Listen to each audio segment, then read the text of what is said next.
Le comentaba antes de ir a la pausa que tuve la oportunidad de estar en Estados Unidos y me impresionó el respeto que le tienen a los peatones, los automovilistas, porque también existe un marco legal que les obliga a ellos. Un peatón que se cruza la calle con un semáforo en rojo, porque hay semáforos para los peatones, una manita donde dice que no puedes pasar. Se pone en verde y cruzas. Si lo cruzas en rojo, $200 de multa. Pero también al dar la vuelta, los automovilistas respetan muchísimo al peatón. Alma Chávez, nos hace falta mucha cultura vial. Definitivamente, pero debemos de pensar en que el elemento más vulnerable de la movilidad es el peatón. Y en Jalisco es el que más muere. Mueren más peatones que ciclistas, que motociclistas, que conductores de automovilistas, que transporte público. Y es un poco olvidado el peatón porque muchas veces es una gente que es de escasos recursos, que no tiene mucha educación, que lo pueden borrar fácilmente cuando es atropellado.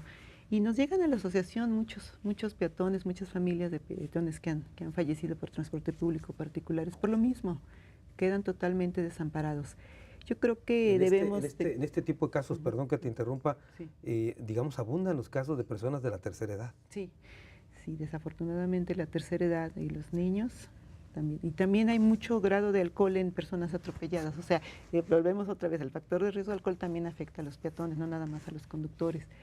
Yo creo que ahorita es un momento histórico para Jalisco en cuanto a la reforma de la migración de la ley de vialidad a la ley de movilidad. Están poniendo en el centro al peatón, a los grupos vulnerables.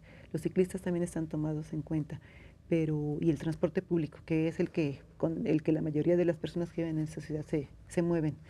Se habla más de más de 1 millón de viajes. Pero ¿no sientes que incluso como sociedad hemos hecho, digamos, hemos diseñado la estructura, la infraestructura de la ciudad pensando más bien en el automóvil, más que en el peatón? Definitivamente, y se sigue pensando y se sigue haciendo así. Pero debemos de entonces pedir porque el transporte público sea digno, humano, eficiente.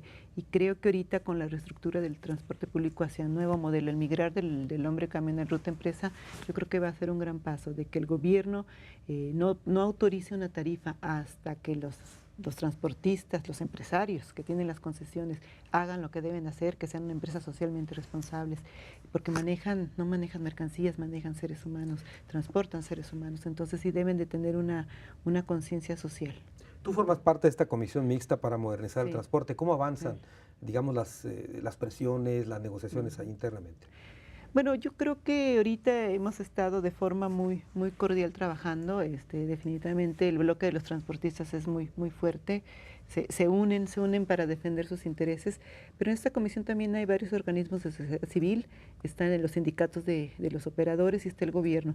Entonces ahí se plantean las cosas como debe de ser en los diferentes foros y nosotros no nos tocamos el corazón para decirles lo que pensamos que está mal y lo que deben hacer para poder mejorar. Nosotros hicimos un foro muy incluyente donde fueron personas con discapacidad, con diferentes discapacidades, víctimas y también colonos, y entonces les propusimos varias cosas en cuanto a que es un transporte incluyente, digno, eficaz, a buen precio para la persona con discapacidad o la tercera edad. Muy bien. José, hace un momento dije que estamos construyendo una ciudad pensando en los automóviles, pero yo iría más allá, no pensamos en el transporte público, que es el que más lleva, digamos, pasajeros. Pienso en el DF, donde hay carriles solamente para el transporte público, incluso vienen a contraflujo. Sí, fíjese que ahorita el gobierno actual, precisamente uno de sus proyectos es trabajar precisamente para poder mejorar la seguridad del peatón y la seguridad pública en las vialidades. Y en este caso se está tratando de privilegiar efectivamente el peatón. En Jalisco, la primera causa de mortalidad de vehículos de motor eran choques, atropellamientos y volcaduras. Cuando empezamos a bajar la muerte por choques, que era la más alta causa, y más por la relación de alcohol y el volante, vimos que se nos disparó la mortalidad precisamente hacia el peatón.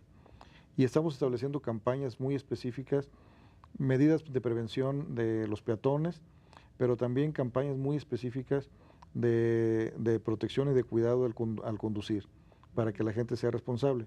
Pero sí se está tratando de privilegiar en las nuevas infraestructuras de las ciudades al peatón, como el rescate de los centros urbanos, ¿verdad? Que en vez de que sean pandilleros o los que están disfrutando de la vía pública, pues realmente sea el peatón, las familias que disfruten de las vialidades. Y las vialidades son incluyentes ya, ¿eh? O sea, ya los proyectos para las nuevas estructuras viales van a contemplar el peatón, el vehículo de motor, la motocicleta y la bicicleta. Y esto esperemos que tenga un buen resultado en Jalisco y que efectivamente el transporte sea privilegiado, el transporte público, porque ahorita si tenemos una familia de 4 integrantes, tenemos 4 vehículos, porque cada quien tenemos actividades diferentes. Entonces la recomendación, nosotros también compartimos la idea de compartir el vehículo con compañeros de trabajo, con la misma familia, para usar lo menos posible el vehículo propio.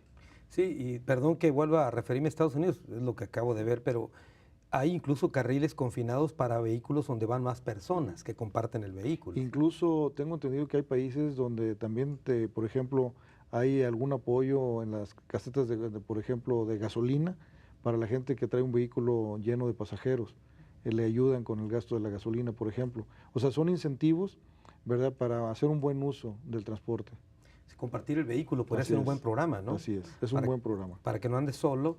Digo, entiendo que no todo lo podemos resolver a base de leyes, tiene que ver el asunto de la cultura también. Sí, mire, y por ejemplo, vamos remontando a Guadalajara, ya no a otras ciudades, como usted dice, el Distrito Federal. En Guadalajara hay que reconocer que tenemos más de 300 vehículos diarios y la ciudad no crece. Se incorporan. Se incorporan diario, por día. Entonces, esto quiere decir que nuestras vialidades diario las vemos más congestionadas. Antes decíamos, había horas pico, donde se veía que el tránsito se incrementaba. Ahorita casi todo el día tenemos avenidas ya totalmente congestionadas. Y proporcionalmente hay más vehículos en la zona metropolitana con respecto al número de habitantes que en el Distrito Federal con respecto a sus números de habitantes. Sí, así es. Aquí hay 1.7 millones de automóviles por 4,5 millones de habitantes y en México más de 3 millones de vehículos para 18 millones de habitantes. Sí, es correcto. Bueno, la verdad es que este tema es muy amplio y yo quisiera pedirle a nuestros panelistas, vamos a tratar de hacer en el siguiente bloque, que es el último, un análisis que podemos concluir. Yo quisiera que, digamos, enfocáramos las baterías y preguntarles también recomendaciones a la gente que nos está viendo. ¿Cómo podemos ser mejores automovilistas? Pero yo agregaría, ¿cómo podemos ser mejores peatones a la hora también de estar circulando por las calles? Porque también hay reglas que respetar. Por lo pronto, nos vamos a una pausa y regresamos a la parte final aquí en Ruta 44.